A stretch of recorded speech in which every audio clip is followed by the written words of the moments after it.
In 1983, a team of deeply pious scientists conducted a radical experiment in an undisclosed facility.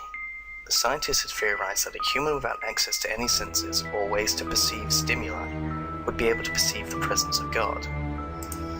They believed that the five senses clouded our awareness of eternity, and without them a human could actually establish contact with God by thought.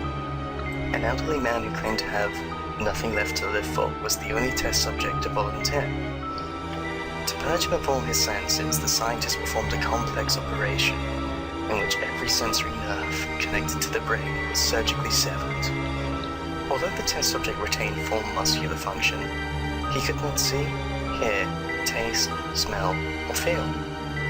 With no possible way to communicate with or even sense the outside world, he was all alone with his thoughts.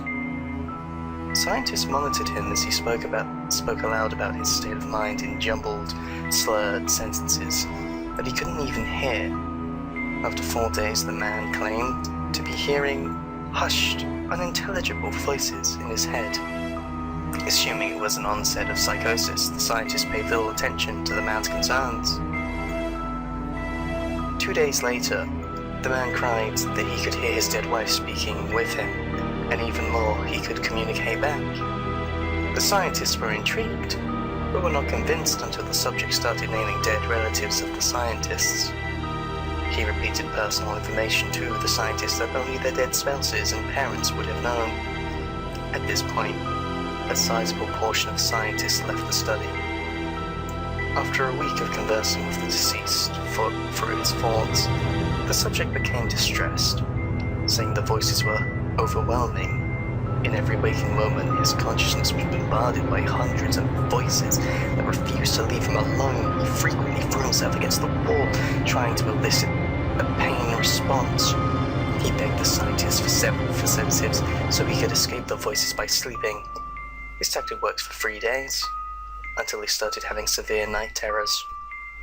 The subject repeatedly said that he could see and hear the deceased in his dreams. Only a day later, the subject began to scream and claw at his non-functional eyes, hoping to sense something in the physical world.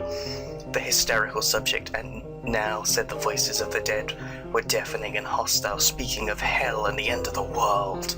At one point he yelled, "No heaven, no forgiveness," for 5 hours straight. He continually begged to be killed, but the scientists were convinced that he was close to establishing contact with God. After another day, the subject could no longer form coherent sentences. Seemingly mad, he started to bite off chunks of flesh from his arm. The scientists rushed into the test chamber and restrained him to a table so he could not kill himself. After a few hours of being tied down, the subject halted his struggling and screaming. He stared blankly at the ceiling as teardrops silently streaked across his face. For 2 weeks, the subject had to be manually rehydrated due to the constant crying. Eventually, he turned his head, and despite his blindness, made focused eye contact with a scientist for the first time in the study. He whispered, "I have spoken with God, and he has abandoned us." And his vital signs stopped. There was no apparent cause of death. Follow-up study 2000. Dr. G.F. Department of Neurology. Hospital name withheld. San Francisco, California. Recent study of a degenerative disease which targets the motor function and cognitive decline often leads to hallucinations of the deceased. The death of targeted cells and chemicals in the brain by this disease leads to a loss of smell, among other things. The cause of the disease is unknown. Hallucinations present in 39.8% of the patients, falling into 3 categories: a sensation of a presence, a sideways passage, or illusions. Present in 25.5% of patients. Formed visual hallucinations present in 22.2%. And auditory hallucinations present in 9.7%. Continuing study in San Francisco, California, 2003 to present. Now this story you've just heard is called Gateway of the Mind, and this is possibly one of my favorite creepypastas. Now I hope you have a very good Halloween, everyone. Sleep tight, and have sweet nightmares. Goodbye.